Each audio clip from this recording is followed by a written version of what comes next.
All right, this lecture is on motivation. And in this lecture, I'm going to cover our very basic motivations around our basic needs. And in psychology, we call these drive states. I'll also review some key terminology related to motivation.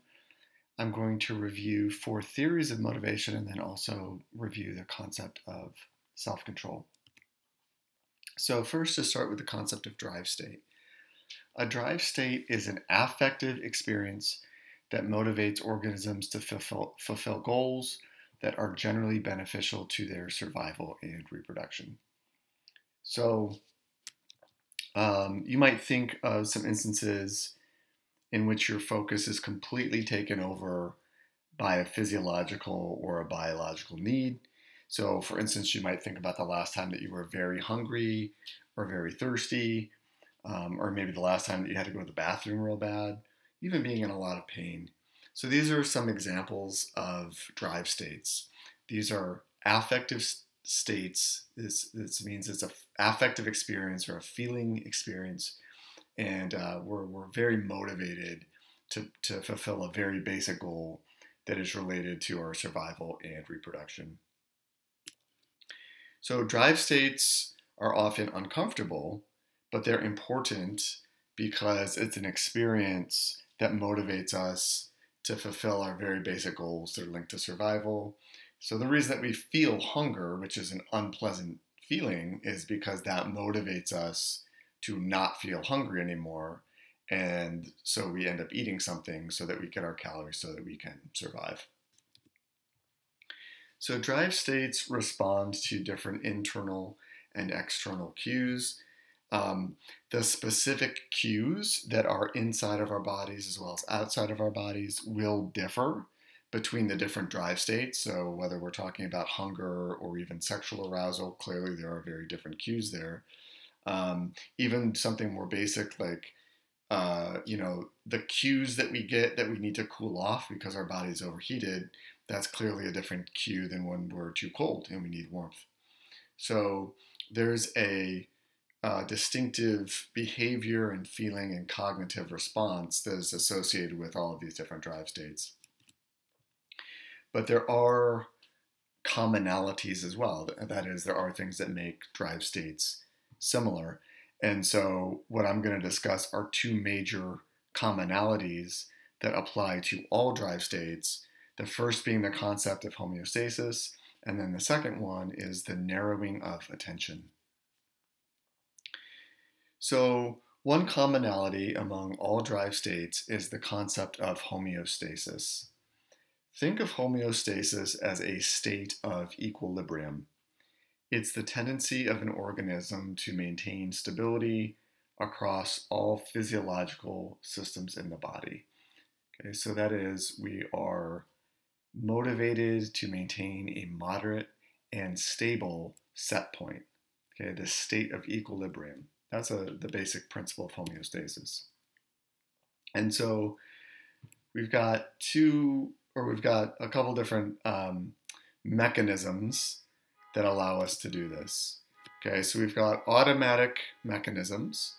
So for example, there's things like blood circulation and our immune responses that we don't control, but these are just basic mechanisms that we have in our body that will automatically make sure that we can maintain homeostasis.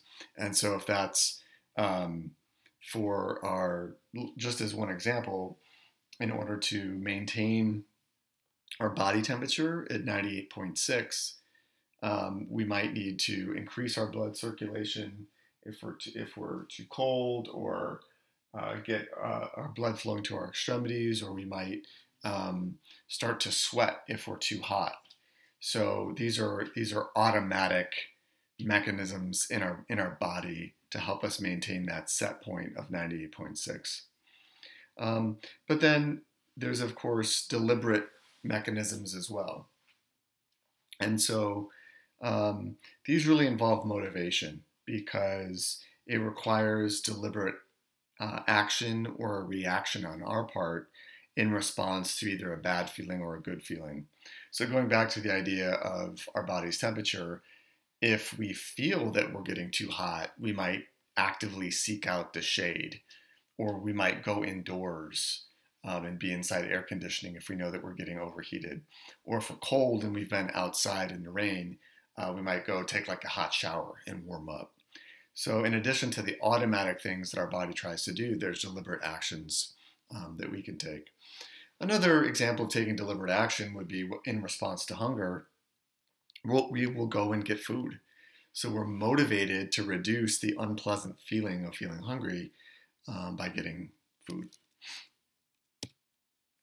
Okay, so the second commonality among drive states is the idea that our attention narrows in specific ways.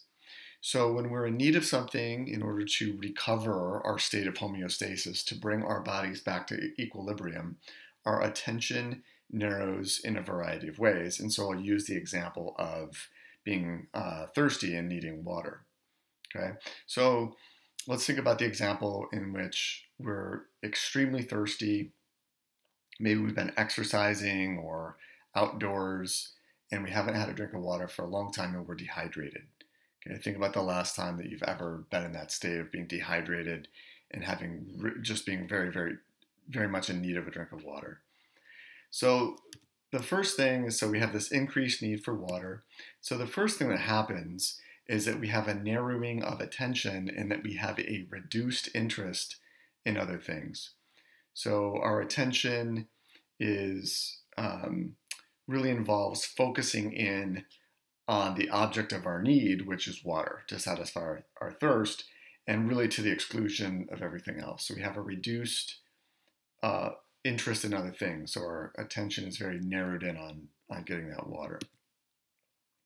Second, we have an increased focus on the present moment. So our time perspective kind of collapses and we have this thought that we need to get water right now. It's like anything else that might have been on our mind, any kind of like plans for the future, it's kind of like our brain isn't thinking about that. We're just focused in on the very present moment, thinking about, I need to get a drink.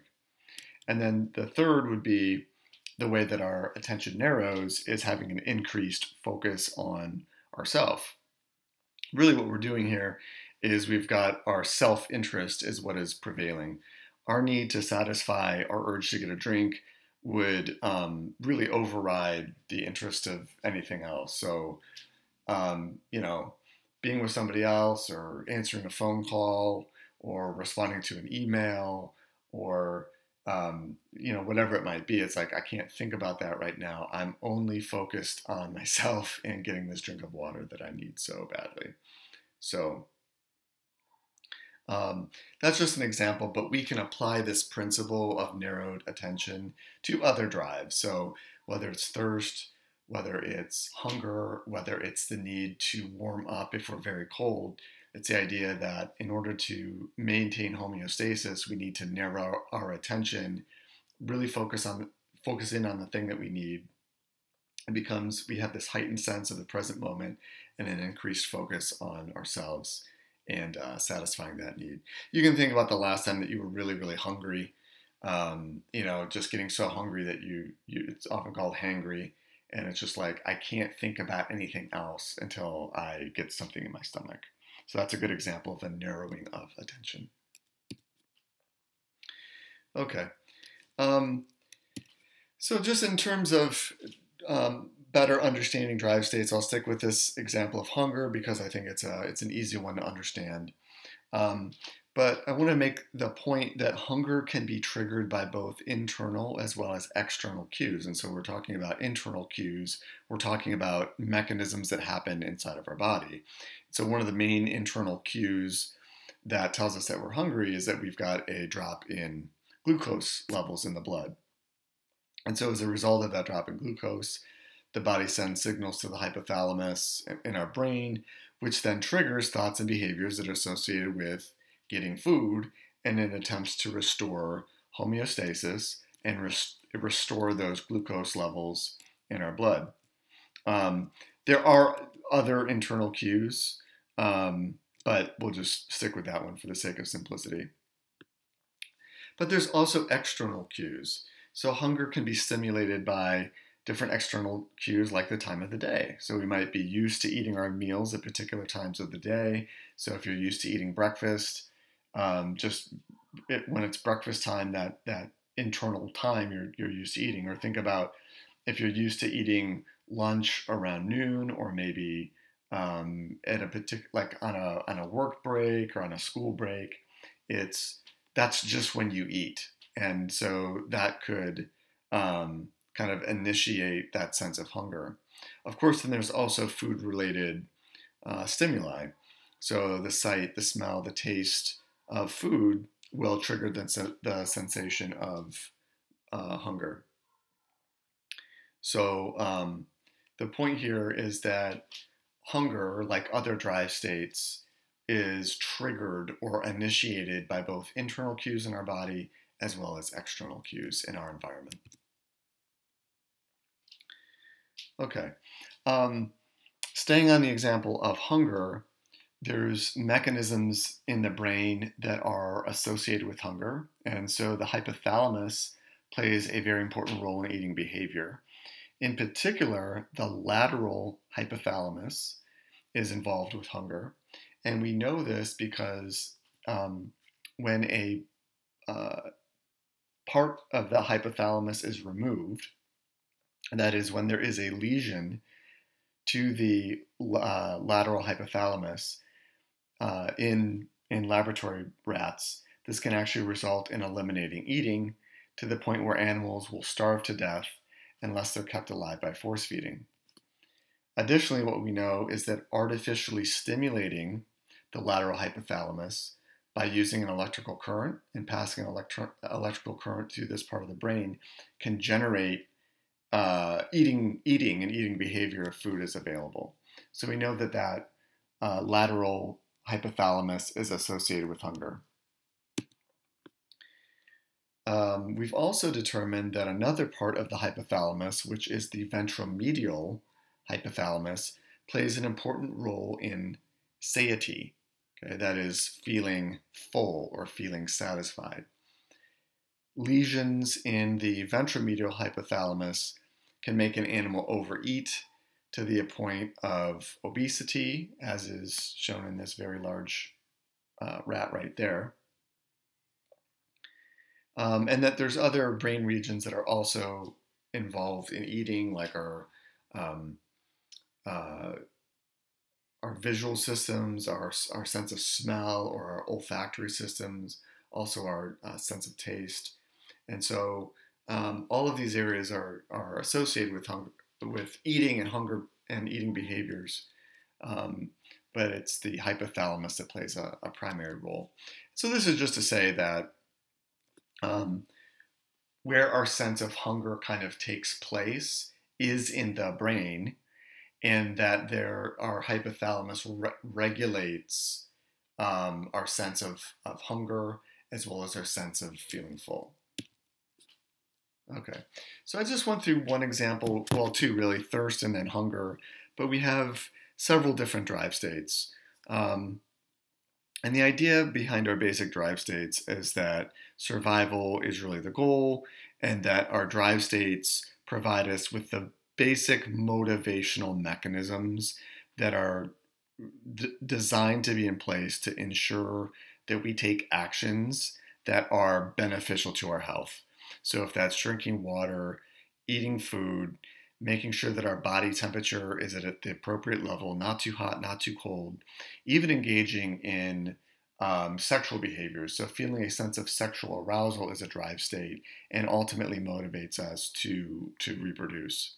So while I won't go through all of those different drive states, it's important to know that there's the common ideas of homeostasis and a narrowing of attention, but then also different drive states have a different reliance on internal versus external cues. So thirst, for example, is a drive state that is triggered mainly by internal cues. So when we have decreased fluid levels in our body, increased concentration of salt in the body, those are internal cues that tell us that we're dehydrated, we need to drink. But fear, on the other hand, and being very, very afraid, is triggered by external cues. So there'd be a perceived threat in our environment, and we're motivated to run away. And so that drive state of fear and the associated physiological reactions is in place to, keep us safe. So we run away from a threat. But that would be a drive state that is ultimately triggered by something that is more or less external in the environment. And then I guess the last point is that it's worth considering that there's real world consequences of drive states in the sense that they have a survival, they're there to serve a survival purpose, but many of our basic drives can kind of be like ill-suited to our modern lives.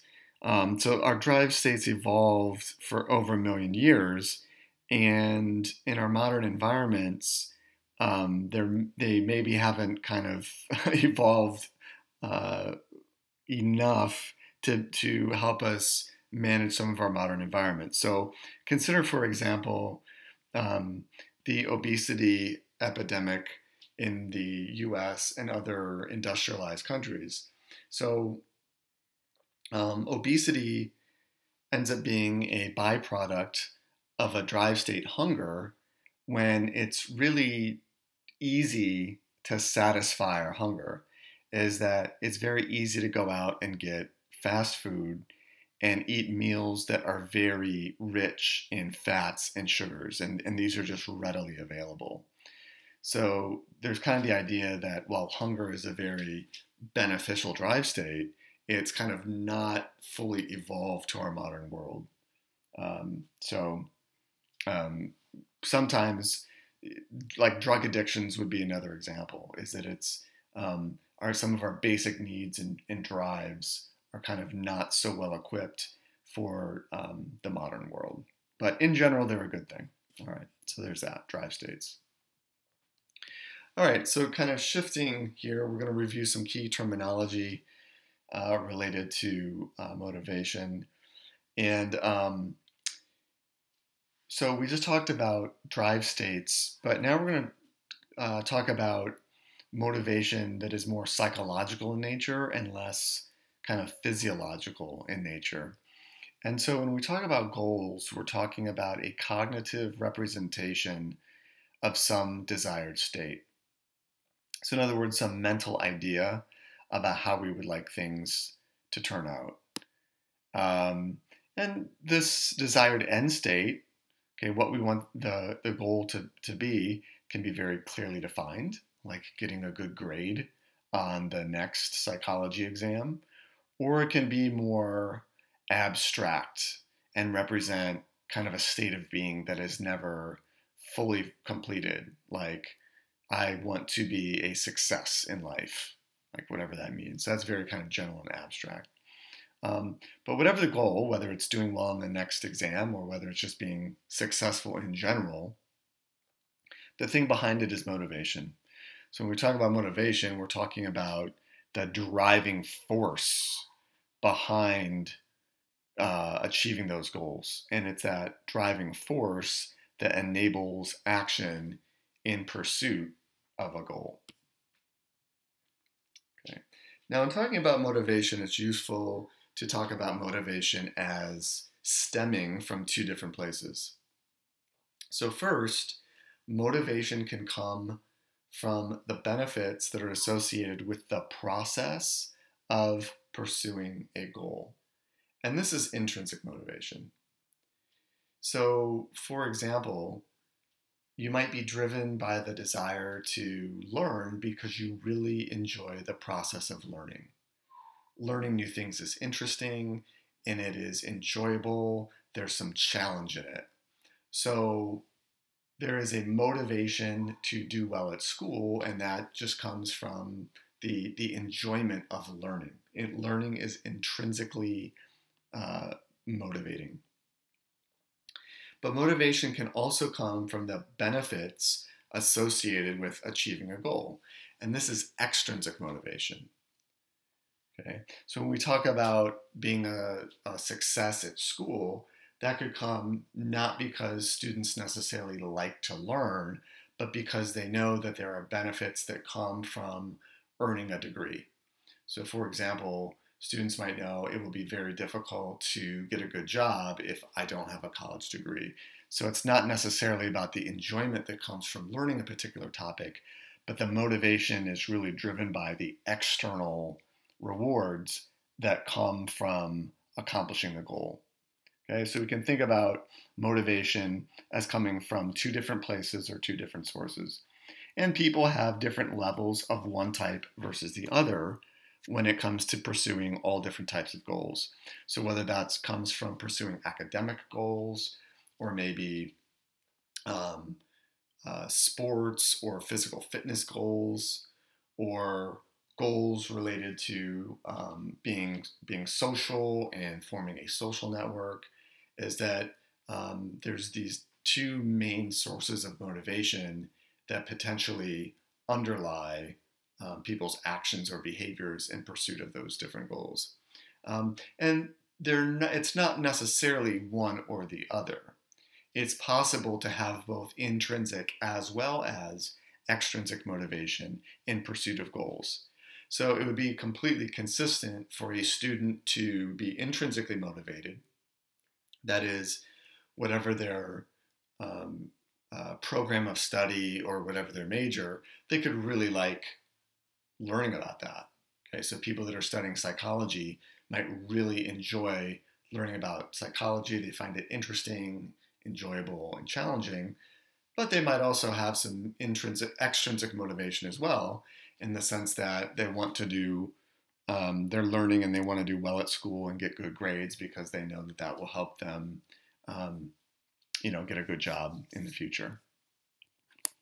All right. So where do goals come from? Well, the first place would be we consciously adopt certain goals. That is, we tell ourselves, we very deliberately and consciously say, I want to get an A on this next psychology exam, or I want to finish this semester with a particular GPA, or I want to earn my degree, or I want to transfer to a different college or university. So these are things that we've thought about consciously, and we generally adopt goals that are valuable to us and that we think are attainable. However, it's also the case that committing to a goal can happen without any conscious thought or deliberation. And so there's many goals that we have in our everyday lives that we kind of get because of cues in the immediate environment. And so these would be different objects or images or sights or sounds that could initiate or prime a goal. So we just learned about drive states like thirst and hunger, but hunger in particular is we could have a goal to want to satisfy our hunger by eating at a particular restaurant, and we could be primed to want to go eat fast food because on our drive home from work or our drive home from school, as we're driving down the street and we see the restaurant signs kind of in our periphery, we think to ourselves, maybe I will stop at this particular restaurant and I'll go get something to eat. Not because you had the intentional or deliberate thought, I know what I'll do after work, this is where I'm going to go to eat, but rather that was a goal that was primed kind of outside of our conscious awareness, just because in the corner of our eye we saw, the McDonald's Golden Arches, and we thought, oh, that's what I'm going to do. Find myself just driving into the drive-through without much conscious thought or effort. So goals can come from both processes, is kind of this deliberate and conscious process, as well as a kind of a non-conscious one where we're not self-aware.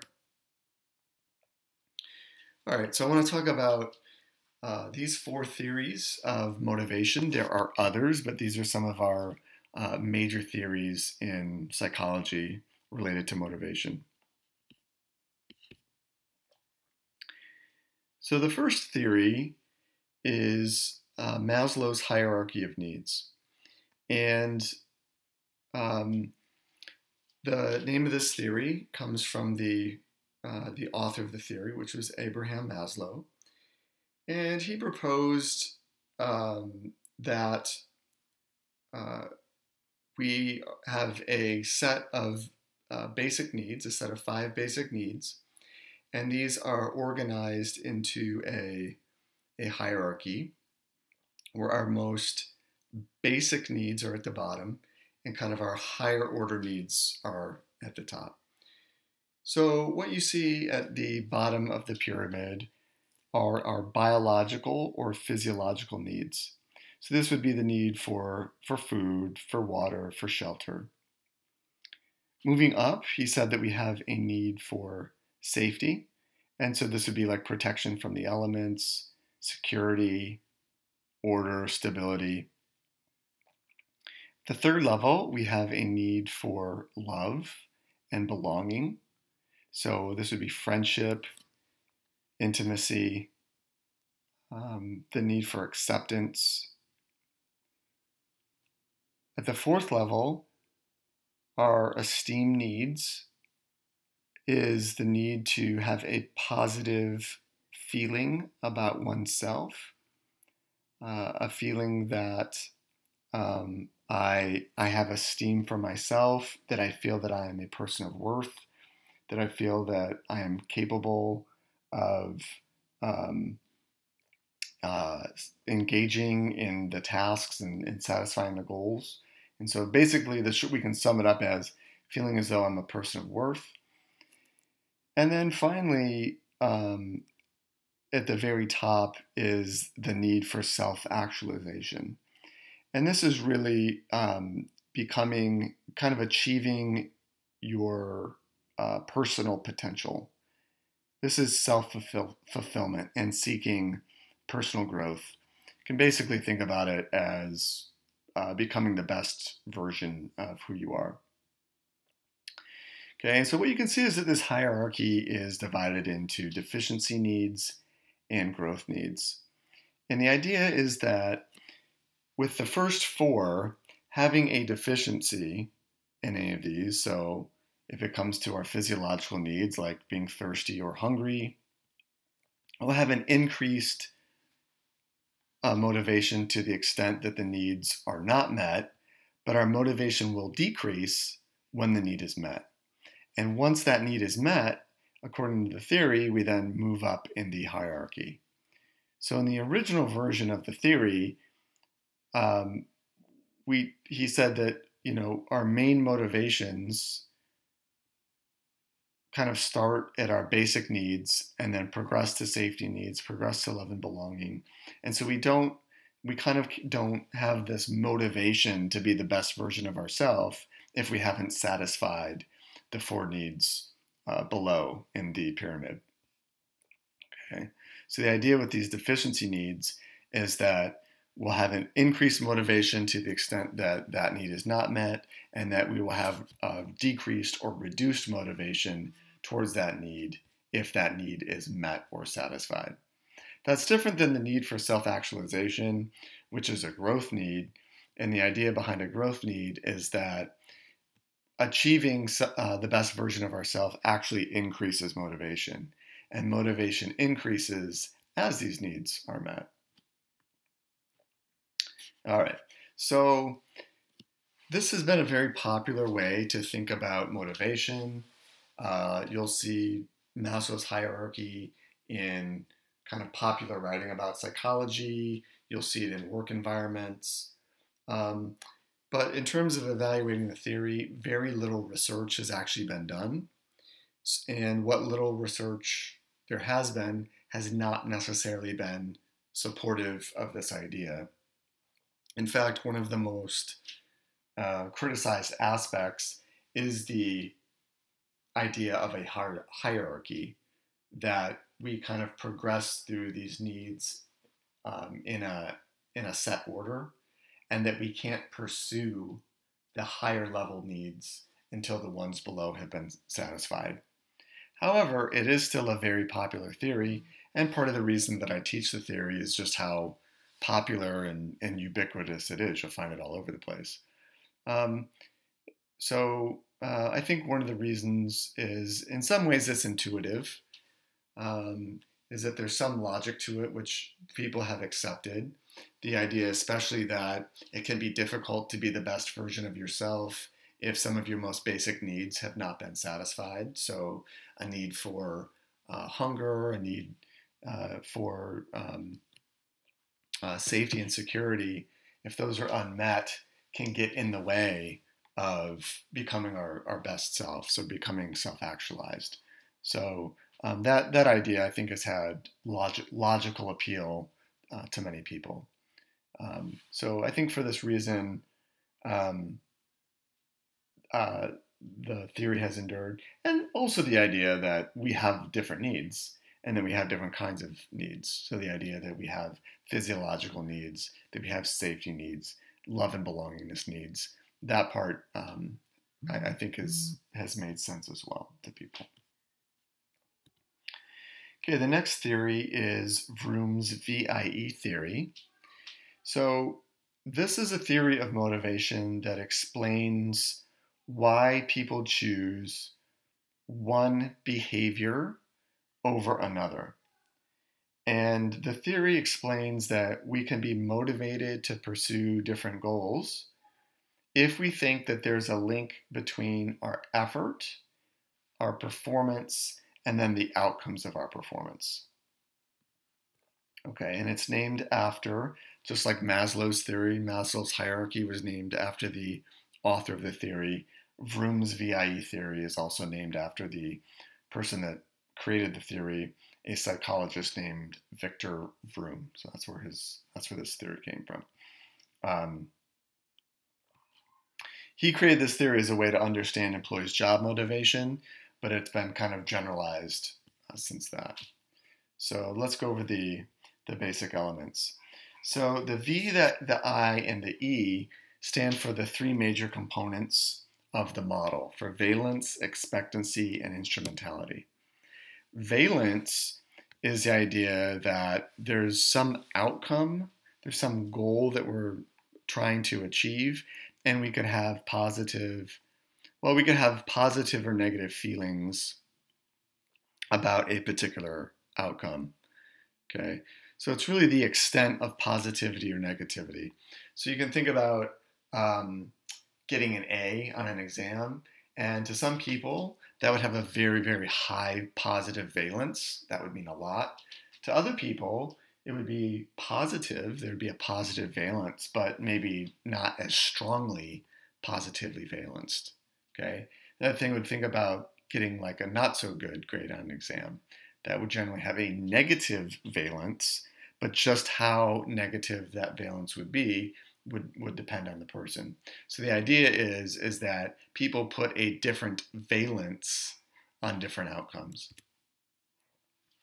Instrumentality is the relationship between our performance and getting an outcome. So an instrumentality is often thought of as a probability that can range from 0 to 100%. So you might think about what is the link between performing well and getting a good outcome. Fortunately, when it comes to school settings, performing well on a test, there's a very high instrumentality between performing well on a test and getting a good grade. In work settings or employment settings, there is sometimes, unfortunately, less of a link or less of a correlation between performing well and getting a desirable outcome. So for example, you can be a star performer at work, but that does not necessarily mean that you will get a raise or a promotion.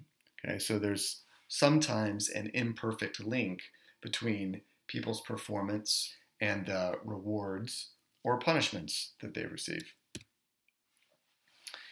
And then the third component is the idea of expectancy.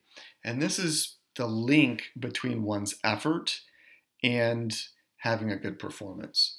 So in a school setting, we might think to ourselves, well, if I exert a lot of effort and I study very, very hard, what is the probability that that will result in doing well on an examination or in a class? And so people have different beliefs about the extent to which their effort is linked to good performance. Some people find that there's a very strong link or correlation, so that the more hours of study that they put in, they see a direct correlation with the results. Other people, depending on what they're pursuing, don't necessarily believe that trying hard results in performance.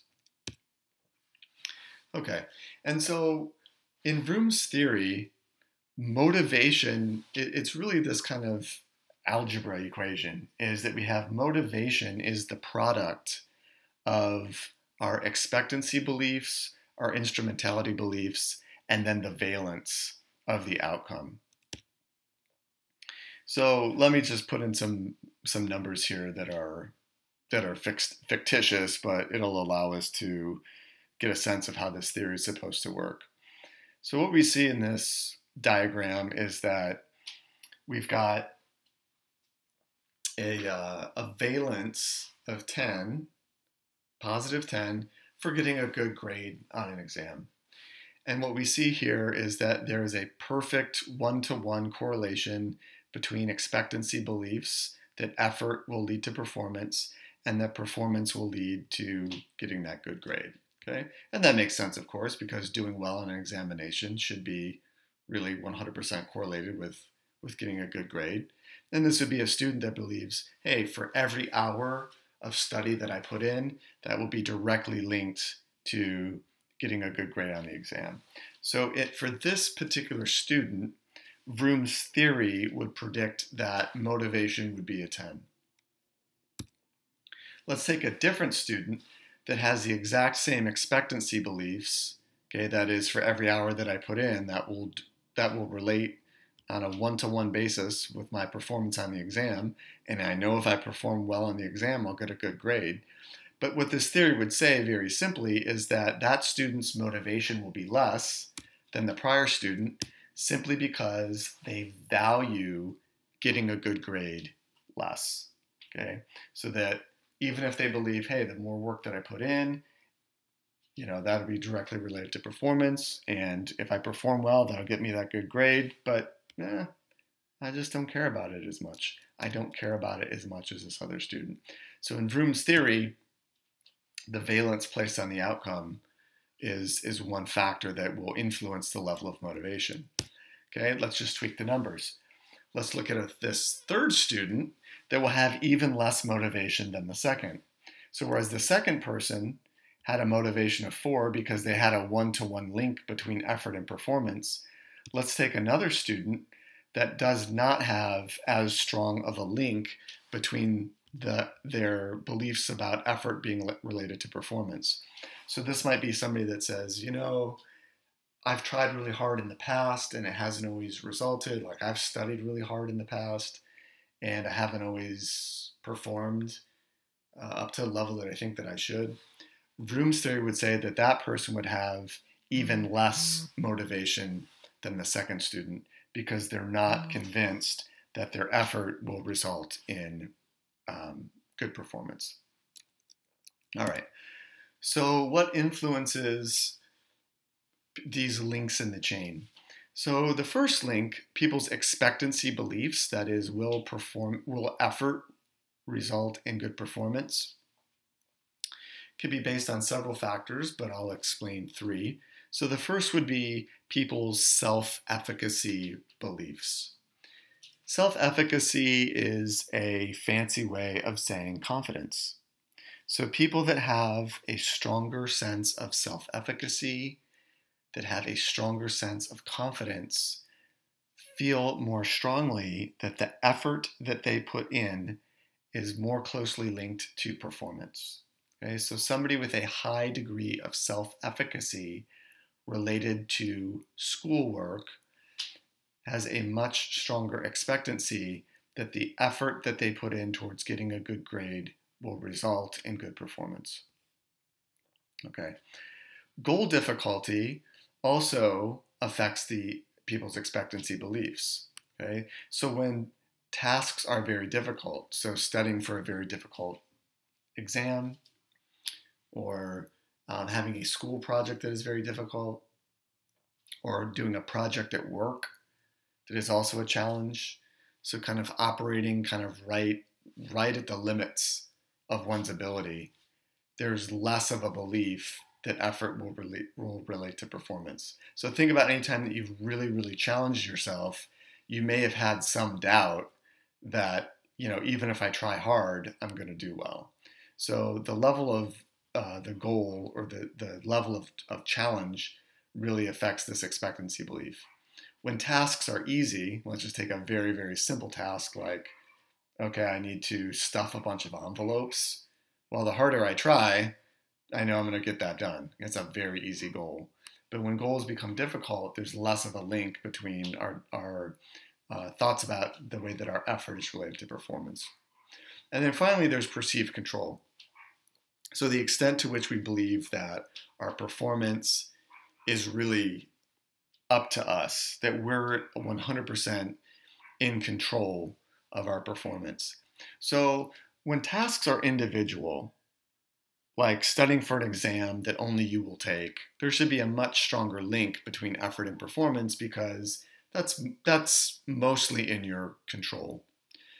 But there may be times when you've been asked to do group projects in school, in which case not all aspects of your performance on that group project are 100% in your control. And so in that case, you might say to yourself, well, I can try my hardest, but I'm not necessarily sure that even if I try my hardest, there's going to be a strong link with my group's performance, because I'm not in control of all aspects.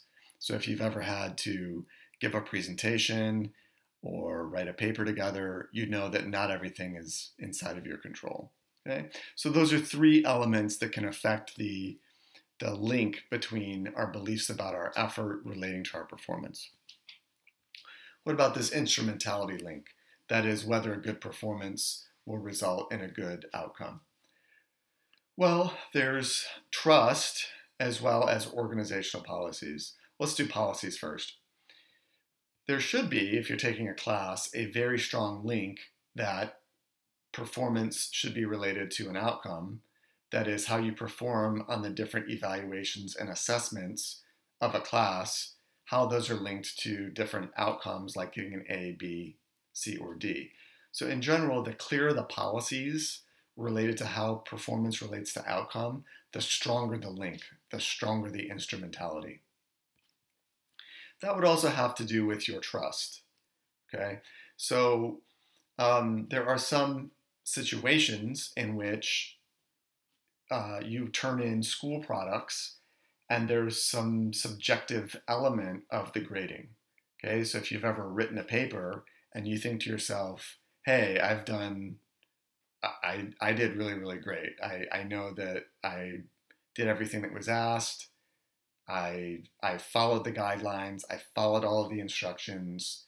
I believe that I have a really good performance, but I don't necessarily trust the person that's grading to be fair. I know that the instructor plays favorites, or I don't really trust them to be like a mindful grader. Like, I just think that they're kind of sloppy. So that would be something that might hurt the instrumentality link. Trust and clear policies are found in organizational settings in the workplace in particular. So this is where favoritism can come into play. So sometimes the best performers in a company don't necessarily get a raise or a promotion because management might play favorites with different employees. But to the extent that there's clear policies, that would potentially override any of those issues of mistrust of people, because there's clear policies related to these things. Okay. And then when it comes to valuing different outcomes, this really just comes down to the needs, the values, and the preferences of the individual. So needing to do well at school, needing to get a good grade because it's a class that you need to, say, raise your grade point average, or really valuing a particular subject like psychology, hopefully, would be something that increases the positive valence of an outcome, like doing well on a test. So Vroom's theory, it's kind of complicated in the sense that, according to him, it's kind of this algebraic function of we've got these two different links, and then the value that we place on different outcomes. But the simple idea is that motivation will be the strongest when there is a tight link between our perceptions of the more effort we put in, the better we'll do, and if we do well, we'll get the outcome that we want. In those situations, we would predict the highest levels of motivation. One criticism, and you might be having this as you've heard me describe the theory, is that people don't actually think this way.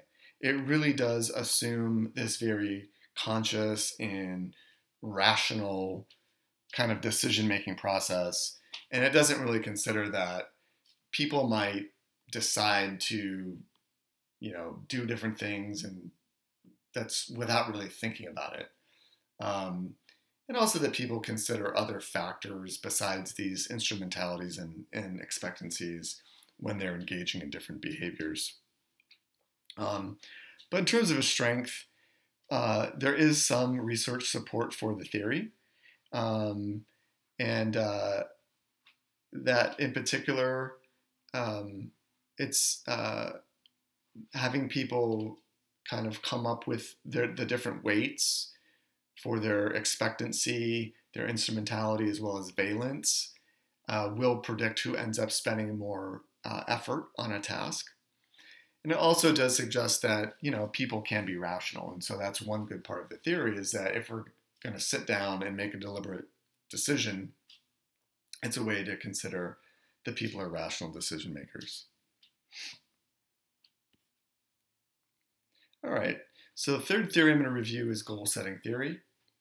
So just to revisit our definition of goal, so a goal is a cognitive representation of a desired state. And one acronym to keep in mind that maybe you've heard before is the acronym SMART. And this is the idea that for goals to be effective, they should be specific, measurable, attainable, realistic, and time-bound. So it makes this acronym of SMART. Okay. So by specific, we just mean that there's a specific area for improvement or for achievement that is well defined. Okay, so a specific goal would be, I would like to get an A on the next exam.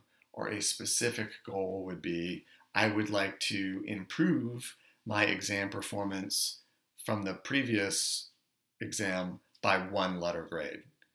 All right, so that's a specific goal. That's better than, oh, I just want to do my best, or I just want to do better. Okay. So measurable would quantify some indicator of progress or success. So is there evidence that the goal has been achieved? So clearly, having a specific goal of getting a specific letter grade on an exam, that would definitely be measurable. And then the A stands for attainable, but it should also be challenging. So this is something that you can actually accomplish, but and that would be a challenge, but would not challenge you so much as to cause frustration and make you give up. So it should be just the right amount of challenge. It should be attainable. And closely aligned with attainable is the idea that the goal should be realistic, so that the result could be realistically achieved given available resources like skill, time. You could think about equipment, like having a laptop as a, for example, would be like some basic equipment to do well. It would allow being able to study at home. So thinking about, is the goal realistic? And then it would be time bound, that the result would need to, when the result would need to be achieved, there would be some deadline. So in general, the best goals conform to the SMART criteria, and having goals that are specific as well as challenging lead to the highest levels of effort and performance. So we see the highest levels of motivation when we have specific and challenging goals. So why do goals work? Or we should say, why do specific and challenging goals work? Well, the idea is that specific and challenging goals direct behavior toward a goal relevant activity and away from activity that would not be in service of the goal.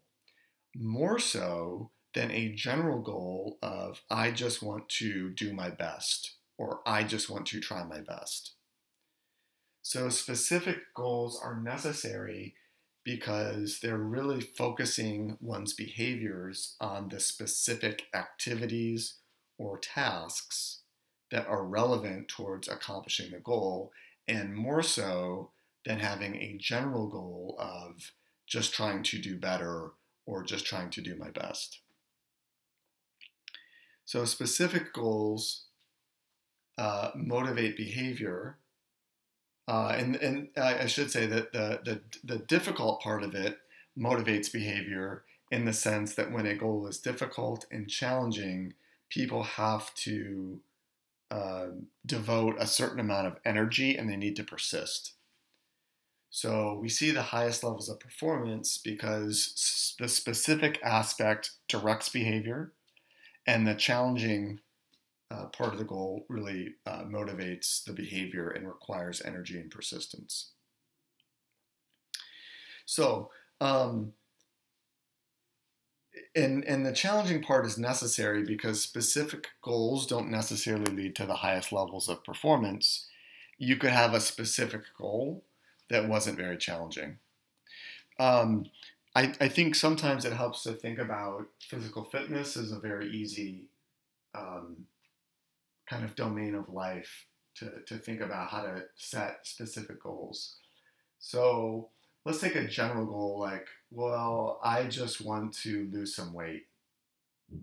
Okay, that's a good goal, but how much weight are we talking about and in what time period? So having a specific goal that is challenging will better direct behavior than just the general goal is, well, I want to try to lose some weight or I want to try to get in shape. What does it mean, I want to try and get in shape?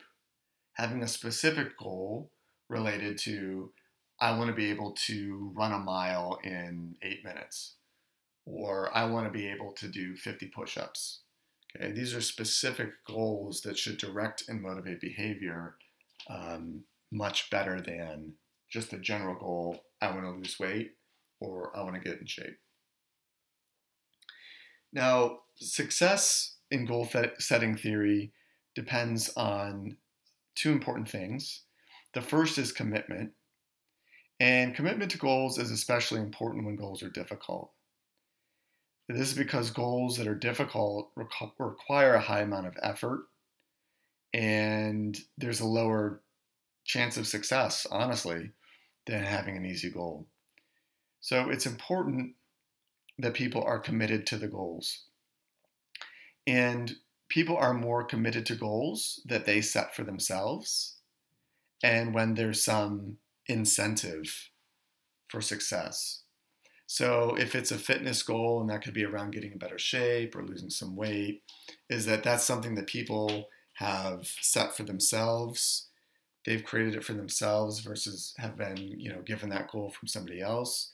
Same thing with school, is that, the more committed people are to doing well in school because they've chosen that for themselves, we find that there's better motivation and there's better adherence or commitment to the goals. Okay, and then of course also incentives, is that when there is a strong incentive to perform well, as in there's a strong incentive to perform well in school, there's a stronger commitment towards that goal. Feedback is another important component of goal-setting theory. So feedback is really information about how well people are progressing in achieving their goals. And this allows people to determine whether they're on the right track and they should maintain their current amount of effort, they should maintain their current strategy, or whether they need to work harder or maybe try something different. So I'll discuss self-regulation theory in just a little bit, but that's really the whole idea behind self-regulation theory. It's kind of an extension on goal-setting theory, is that getting feedback about how we're progressing towards our goals is an important component to either revising our strategy or telling us that we need to put in more effort, or whether we're basically doing all the right things and we just need to maintain the status quo. Okay, so in terms of the evaluation of goal-setting theory, there's quite a bit of empirical support, that is research support. So there's 30 years of research and hundreds of research studies, tens of thousands of research participants that have really shown, specifically in work settings, that's really where a lot of this research has been done, that specific challenging goals work. So this theory is very widely accepted.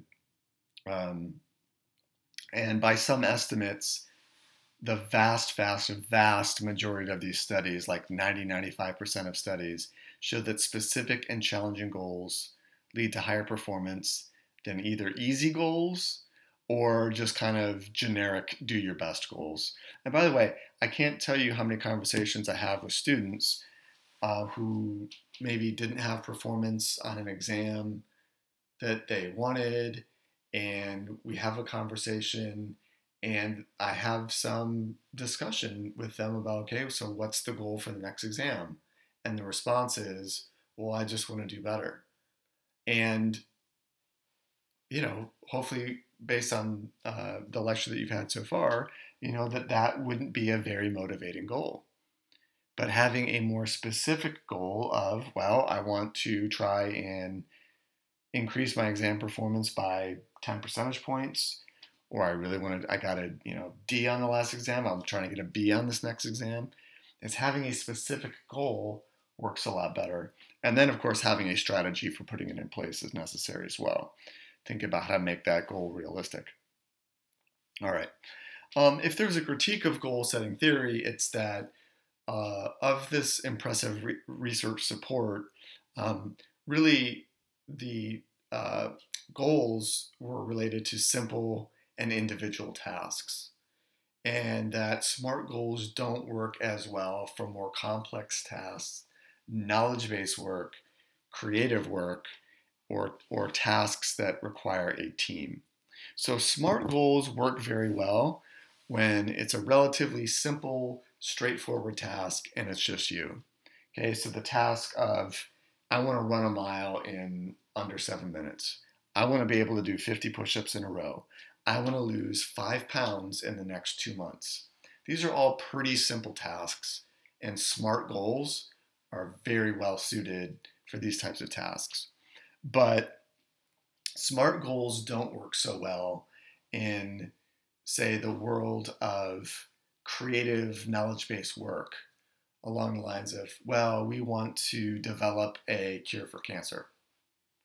Okay, SMART goals don't work so well in those types of settings. So SMART goals have their place, and they can have their place, I think, for you in your everyday lives, but just know that they're really about, they really work best when the tasks are relatively simple and straightforward, and they just have to do with things that are within your own control.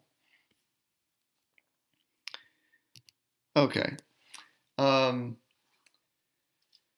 So self-regulation theory is an extension of goal-setting theory, and this is the idea that when we set goals, we monitor our performance, we seek feedback, and then we respond to feedback in order to enhance the likelihood of achieving those goals. And so this is a diagram that will kind of give you a sense of the theory of self-regulation. And really it centers around the idea that feedback about how we're progressing towards achieving our goal is the critical component. And so the theory suggests that as we perform, we monitor our progress and try to evaluate how well we're doing at achieving our goal. If we determine that we're on the right track, we'll persist in our efforts. However, if we determine that we might be falling short of our intended goal, we might need to make several changes, including putting in more effort or changing our strategy or even revising our original goal. So let's just take an example of having the goal of getting an A for the course. That's our goal. Our goal is that we want to get an A in Psych 101. Okay, so we would have some knowledge of results and progress by getting an A on the first exam. And so in this theory, this is feedback that what we're paying attention to in terms of the course, in terms of what we need to be studying, the amount of effort that we've been putting in terms of studying for exams. These are all good. This tells us that we're using an effective strategy, and that if we continue to persist basically at this level of effort with this strategy, that should result in a performance that will help us achieve the outcome that we're seeking. Okay. Alternatively, if our goal is an A for the course and we get a C on the first exam, that would provide some feedback that we need to change some things. And so maybe we need to pay attention to different aspects of the course. Maybe people have been attending lecture, but they haven't been reading as much. Maybe they need to put in more effort. So haven't been attending lecture, haven't been reading. So more effort is necessary. Maybe it's about having a different strategy and putting in, rather than say cramming for an exam, putting in more, say, effort on a weekly basis. Maybe if different study techniques like flashcards haven't been used, maybe it's putting in a strategy of, say, well, I'm going to use flashcards and index cards for the next exam. And so that would be getting feedback that things are not progressing kind of on the intended path would be a signal that either attention, effort, persistence, and strategy need to be revised. Oh, good, there it is. Okay. It can also lead to needing to revise the original goal. So some feedback might suggest that the original goal was too ambitious. And what self-regulation theory would say is that when there's a large discrepancy between the original goal and then the feedback people get, that can result in revising the original goal. So what determines people's reactions to information that is feedback about their progress? Well, several things, but the most important is the size as well as the nature of the discrepancy between people's performance and then their desired level of performance. So what we've got here is kind of this dashed line which reflects whatever the desired level of performance is. So let's just say that this is getting an A for the class. So the idea is that people are constantly monitoring behavior, monitoring their accomplishments to see whether their behavior is moving them closer to or further away from achieving their goals. And if a person is making progress towards goals or meeting goals, the result is a feeling of confidence, which we call self-efficacy, as well as satisfaction. So this leads people to maintain their, so progressing or meeting goals, or even exceeding goals. There we go. Where'd all this go? There we go. Results in feelings of self-efficacy, higher satisfaction, and then even setting more ambitious future goals. So the idea is that hey, I want to get an A for this class. I feel like I did well in the first exam. I got an A. So I'm either progressing or I'm meeting or I'm even exceeding expectations. All good things come from that, according to self-regulation theory. If there's not any progress or failing to meet a goal, that results in, dissatisfaction or reduced feelings of self-efficacy. And so this could lead people to either lower their goal or abandon their original goal or change their strategy or increase their effort. And so there's kind of two different paths there. Some people will say, okay, I haven't made progress towards my goal. I either need to try harder or change my strategy. Other people will say, I haven't made progress toward my goal. I'm going to lower my original goal. I wanted to get an A. I'm just going to try to get a C. Okay. So whether people choose to lower their goal or whether they choose to stick to their goal and just try harder or try something different depends on several factors. The most important factor is probably the size of the discrepancy between their current performance and then the level needed to achieve the goal. So if it's a small difference, people are more likely to try harder. But if it's a large difference, people may revise the goal. Okay? So people often go into a course thinking, I would like to get an A for this course. Who wouldn't? But there might be feedback on the first exam that unfortunately is a very large discrepancy. So getting like a failing grade on the first exam would be an example of a large discrepancy. In those cases, people might say, all right, well, maybe getting an A for this particular class is unrealistic. I would be happy then to get a B or a C. So the original goal is revised. Alternatively, if the discrepancy is small, okay, I'm trying to get an A for this class. I got a B on the first exam. If the discrepancy is small, people will be more motivated to say, okay, I just need to put in a little bit more effort, or I just need to adjust my strategy a little bit.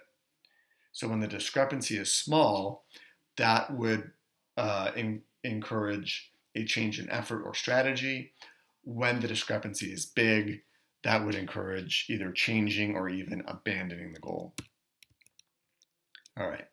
So the most important factor that determines people's reactions to information is the size of the discrepancy between the actual and the desired performance. However, there's another important factor, which is people's attributions for the discrepancy. And what we know is that people have different personality types or different personality dispositions when it comes to how they explain failure. And in particular, we have people that are pessimists and people that are optimists. People who have a pessimistic explanatory style tend to believe that failures are caused by their own personal deficiencies. That is, they make an internal attribution and they blame themselves rather than the situation. Okay, so when there's a failure, people are more likely to say, oh, it's because I'm not good enough, I'm not smart enough, versus some external situational factors like, oh, it was a crazy week at work, or hey, I was going through something tough in my life. Okay, so one is an internal attribution, it's about me. The other is an external attribution. People with a pessimistic explanatory style are more likely to make that internal attribution. They're also more likely to believe that failures are likely to persist in the future, and that failure in one area of life is likely to affect all of their other goals. Okay, so they take this kind of like there's a spreading kind of halo around doing poorly in one domain is related to everything else in life. Okay, so the result is a feeling of learned helplessness because you feel like things are going bad. It has to do with things that are about you. They're likely going to continue, and there's nothing else that you can really do about. So the result is lower motivation, procrastination, and depression. Alternatively, people that have an optimistic explanatory style tend to believe that their failures are caused by situational or environmental factors rather something internal to themselves. Okay, so they're more likely to be the ones to say, oh, hey, I really messed up on that exam, but I was having a rough week at work, or I was having a rough week in my home life, or I had 3 other exams. It was just a crazy week. I know I'm smart enough to do it. I just had other stuff going on. Okay, optimists are also more likely to attribute failures to causes that are temporary rather than ones that are permanent. And so therefore, they're unlikely to think that these failures are likely to persist. And additionally, they see failures as pertaining to specific, particular goals rather than all goals. So not doing well in one particular domain like school doesn't necessarily have anything to do with other domains of life like social life or hobbies or work or fitness or whatever it is.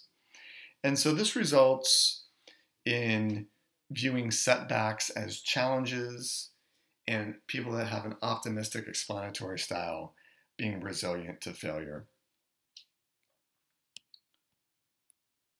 And so in terms of an evaluation of the theory, there's strong empirical support, that is, there's strong research support for the theory across many different domains, whether it's academics, whether it's work, whether it's fitness. And the contributions of the theory is that it takes goal setting from a static theory to a dynamic one. That is, it's people's goals change, and they change based on feedback. So it's dynamic. It also incorporates the ideas of affect, emotion, and individual differences. And so by individual differences, we're talking about those differences in explanatory style, pessimist versus optimist, and the idea that when we don't achieve goals, we don't feel so great. And that can motivate us to abandon the goal or revise the goal. Or it can, if we're didn't meet our goal, but we're close to it, that can give us that motivational force. All right. I would just say, too, before I move on to the next topic, that it's neither good to be a pessimist, nor is it good to be kind of this extreme optimist. In general, it's better to be optimistic, but I think it's possible to be too optimistic, is that having a little bit of reality is good. While extreme optimists tend to better take into account situational and external factors, okay, we don't necessarily want to completely blame failures on everything or everyone else.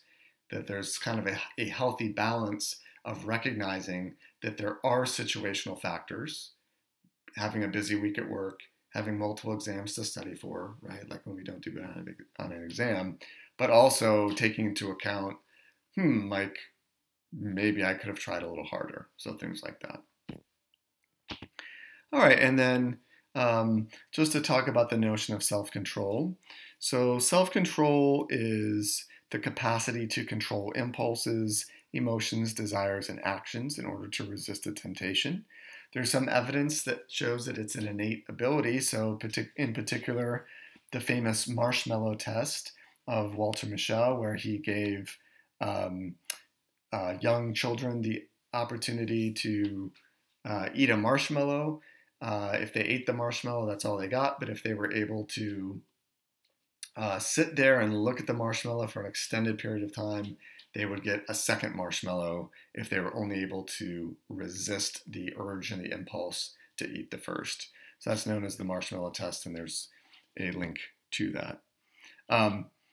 But when it comes to motivation, there's evidence to suggest that self-control is a limited resource. And in particular, there's the concept of ego depletion, which is the idea that we exhaust our mental resources from resisting temptation. And so this has been studied by social psychologists kind of in a cruel way. So one thing that they do is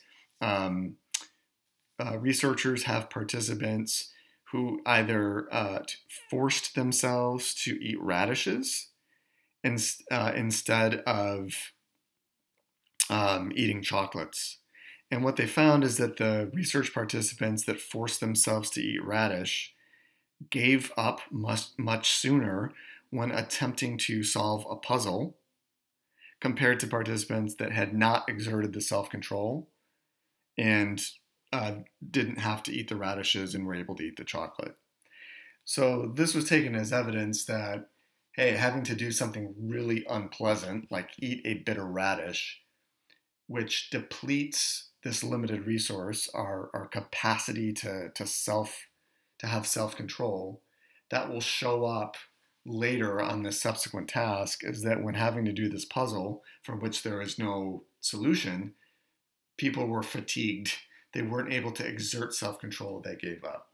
And so this is a theory. This theory of self-control and ego depletion explains when people are more likely to, say, pick up smoking again after they've quit, or when people that have been sober are more likely to go out and have a drink.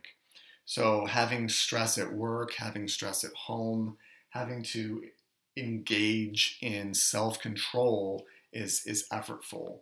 And so controlling the impulse to smoke or controlling the impulse to have a drink takes effort in and of itself. And then when other aspects of life kind of are too much and you kind of feel like there's not the capacity to exert that self-control, that would explain relapse. That would also explain, in part, why people that are trying to quit smoking or why people that are like first sober might be a little bit grumpy and a little bit irritable. That self-control mechanism for being polite or being kind is just kind of exhausted. So that's a theory of self-control. All right, that's it for this lecture. Hope that you enjoyed it. I'll be back again with another one soon.